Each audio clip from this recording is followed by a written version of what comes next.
Sebab yang hana ilmu hana adab, yang bersih lagi hana ilmu. Sebab yang hana ilmu hana adab segala macam diperoleh dalam dunianya. Adab untuk tingkah laku hari-hari, termasuk adab untuk gedanya pegah apa. Hana lagi dia pegah apa bersih lagi awak kamu punya laut. Awak kamu bela laut, orang batik cak minta angkum yang nak temenang menduaga tapi kan hari ringko. Kan? Nyala kan? Tetapi sistem urus yang kena ilmu hanya menang. Harus sinkron, harus belaga, harus bersantun. Itunya yang tak olah apa iaitu ada merempuan cewek, nya cukup paling akai itu. Saya merempuan urindang tari, nya tingkah laku leka salah KGR tu. Kagrogi tu.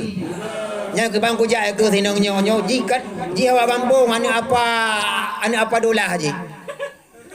Ternyata karaya kau biraya katari orang ada kalau ram hana mau jai dah rak rubah ke haji. Nya pada tajak dari kampung dia guna daya nya ni ji mentang mi hidung ni. Mentang mi hidung ni bro ji. Tahu-tahu orang ada ji tahu kata orang kampung ji karaya ka hana taturi li. Orang ada merempak ukuran halau dek orang kena jadi. Dek dah ke ji. Muka pegah Rahman. Abah Rahman hantu relo. Nya kana apa tu lah sampai remontron ni. Apa lah apa tu lah ka apa tu lalu men apa ka nyoji malah itu. Apa ni. Temam ya lagi yang cara modern. Aduh, hana kudo meule. Dah.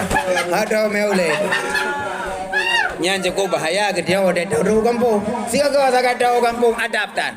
Yang cukup tal bermasalah, yang cukup tal bermasalah. Yang harus tak khawatir kali kita yo, harus acam kali kita nyo dan harus waspadai supaya mengambil terulang ada yang hanya mulang dalam pandangan kita nyo hari-hari dalam di pandangan masyarakat, terutama di tungku-tungku kampung.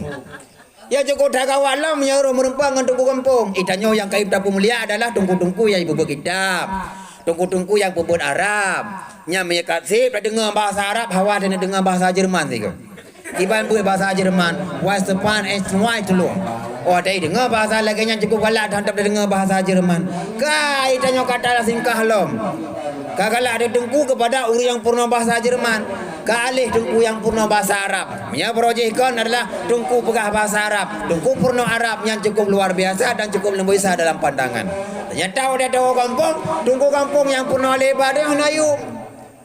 Tungku-tungku yang purna iaitu mukadam, tungku-tungku yang purna kita Jawa kah hanaleyu. Sebab apa kata puyum tungku-tungku yang pegah bahasa ataupun purna bahasa Arab kepada kedanya.